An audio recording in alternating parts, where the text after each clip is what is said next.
दोस्तों, आर्यभट्ट के अनुसार महाभारत काल का युद्ध 3137 ईसा पूर्व में हुआ था, अर्थात 5154 वर्ष पूर्व हुआ था। अंग्रेजों की खुदाई से माना जाता था कि 2600 ईसा पूर्व अर्थात आज से 4616 वर्ष पूर्व इस नगर सभ्यता की स्थापना हुई थी। कुछ इतिहासकारों के अनुसार इस सभ्यता का काल निर्धारण किया गया है, लगभग 2700 ईस्वी पूर्व से 1900 ईस्वी पूर्व तक माना जाता है। पहले की खुदाई और शोध के आधार पर माना जाता था कि 2600 ईसा पूर्व अर्थात आज से 4617 वर्ष पूर्व हड़प्पा और मोहनजोदड़ो की नगर सभ्यता की स्थापना हुई थी। कुछ इतिहासकारों के अनुसार इस सभ्यता का काल लगभग 2700 ईस्वी पूर्व से 1900 ईस्वी पूर्व तक माना जाता है। दोस्तों, IIT खड़गपुर के भारतीय पुरातत्व विभाग के वैज्ञानिकों ने सिंधु घाटी सभ्यता की प्राचीनता को लेकर नए तथ्य सामने रखे हैं। वैज्ञानिकों के मुताबिक यह सभ्यता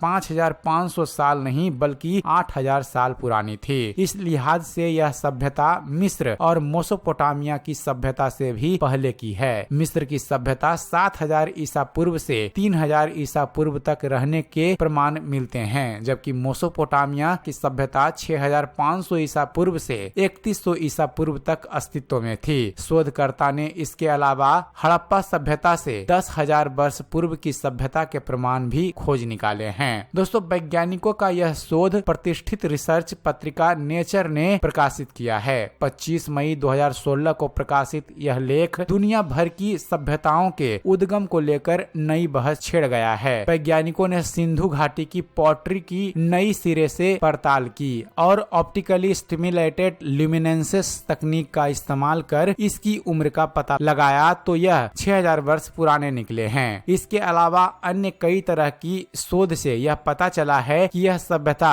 8000 वर्ष पुरानी है। इसका मतलब यह है कि यह सभ्यता तब विद्यमान थी जबकि भगवान श्री राम 5114 ईसा पूर्व का काल था और भगवान श्री कृष्ण के काल 3228 ईसा पूर्व में इसका पतन होना शुरू हो गया था। सिंधु सभ्यता के विस्तार के बारे में जानकारी दें तो वैज्ञानिकों की टीम के अनुसार सिंधु घाटी सभ्यता का विस्तार हरियाणा के भिर्राना और राखीगढ़ी में भी था। उन्होंने भिर्राना की एकदम नई जगह पर खुदाई शुरू की और बड़ी चीज बाहर लेकर निकले। इसमें जानवरों की हड्डियां, गायों के सींग, बकरियों, हिरन और चिकारे के अवशेष मिले। डेक्कन कॉलेज के आराती देशपांडे ने बताया कि इन सभी के बारे में कार्बन 14 के जरिए जांच की गई, जिससे यह पता चला कि उस दौर में सभ्यता को किस तरह की पर्यावरणीय स्थितियों का सामना करना पड़ा था। सिंधु सभ्यता की जानकारी हमें अंग्रेजों के द्वारा की गई खुदाई से ही प्राप्त होती है, जबकि उसके बाद अन्य कई शोध और खुदाइयां हुई है जिसका जिक्र इतिहास की किताबों में नहीं किया जाता। इसका मतलब यह कि इतिहास के ज्ञान को कभी अपडेट नहीं किया गया, जबकि अन्य देश अपने यहाँ के इतिहास ज्ञान को अपडेट करते रहते हैं। यह सवाल कि कैसे सिंधु सभ्यता नष्ट हो गई थी, इसके जवाब में वैज्ञानिक कहते हैं कि कमजोर मानसून और प्राकृतिक परिस्थितियों के बदलाव के चलते यह सभ्यता उजड़ गई थी। सिंधु घाटी में ऐसी कम से कम 8 प्रमुख जगहें हैं जहां संपूर्ण नगर खोज लिए गए हैं, जिनके नाम हैं हड़प्पा, मोहनजोदड़ो, चन्हुदड़ो, लुथर, कालीबंगा, सुंदरकोटदा, रंगपुर और रोपड़। हड़प्पा के नष्ट होने का समय वही है जो महाभारत के युद्ध का समय है। महाभारत का युद्ध के दौरान गुरु द्रोण के पुत्र अश्वत्थामा ने भगवान कृष्ण के मना करने के बावजूद ब्रह्म अस्त्र का प्रयोग किया। अश्वत्थामा ब्रह्म अस्त्र चलाना तो जानता था पर उसे लौटाना नहीं जानता था। उसे अति प्रचंड तेजोमय अग्नि को अपनी ओर आता देख अर्जुन भयभीत हो गए और उन्होंने भगवान श्री कृष्ण से विनती की। श्री कृष्ण बोले, हे अर्जुन, तुम्हारे भय से व्याकुल होकर अश्वत्थामा ने यह ब्रह्म अस्त्र तुम पर छोड़ा है। इस ब्रह्म अस्त्र से तुम्हारे प्राण घोर संकट में है। इससे बचने के लिए तुम्हें भी अपने ब्रह्म अस्त्र का प्रयोग करना होगा, क्योंकि अन्य किसी अस्त्र से इसका निवारण नहीं हो सकता। कहते हैं कि अश्वत्थामा ने ब्रह्म अस्त्र छोड़ा। प्रति उत्तर में में अर्जुन ने भी अपना ब्रह्मास्त्र छोड़ा। अश्वत्थामा ने पांडवों के नाश के लिए छोड़ा था और अर्जुन ने उसके ब्रह्मास्त्र को नष्ट करने के लिए। दोनों द्वारा छोड़े गए इस ब्रह्मास्त्र के कारण लाखों लोगों की जान चली गई थी। आज जिस हिस्से को पाकिस्तान और अफगानिस्तान कहा जाता है, महाभारत काल में उसके उत्तरी हिस्से को गांधार, मद्र, कैकय और कम्बोज की स्थली कहा जाता था। अयोध्या और मथुरा से लेकर कम्बोज, जो कि आज अफगानिस्तान का उत्तरी इलाका है, वहां तक आर्यावर्त के बीच वाले खंड में कुरुक्षेत्र होता था। जहां यह युद्ध हुआ उस काल में कुरुक्षेत्र बहुत बड़ा क्षेत्र होता था।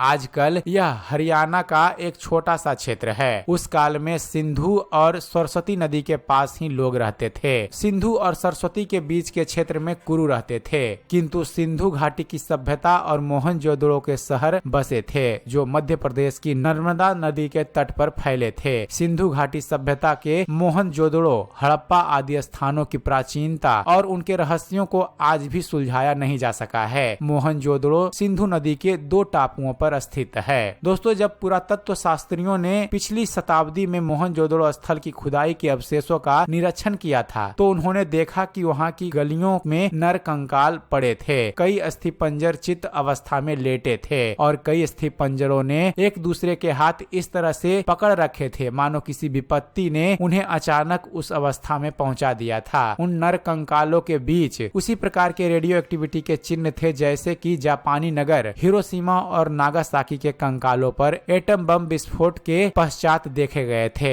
मोहनजोदड़ो स्थल के अवशेषों पर नाइट्रिफिकेशन के जो चिन्ह पाए गए थे उसका कोई स्पष्ट कारण नहीं था, क्योंकि ऐसी अवस्था केवल अणुबम के विस्फोट के पश्चात ही हो सकती है। तो दोस्तों, यह थी जानकारी सिंधु घाटी सभ्यता के बारे में। उम्मीद करते हैं फ्रेंड्स आप सभी को हमारा ये वीडियो पसंद आया होगा। अगर वीडियो पसंद आया हो तो वीडियो को लाइक और शेयर करना ना भूलिएगा। और दोस्तों, ऐसे ही धर्म और इतिहास से जुड़े हुए ज्ञानवर्धक वीडियो देखते रहने के लिए आप हमारे इस चैनल ज्ञान मंथन को सब्सक्राइब जरूर कीजिएगा। आप हमारे इस चैनल को सब्सक्राइब कीजिए और हम आपके लिए ऐसे ही ज्ञानवर्धक वीडियो लेकर आते रहेंगे। तो फिर जुड़े रहिए आप हमारे इस चैनल के साथ और देखते रहिए, जानते रहिए। धन्यवाद। जय हिंद।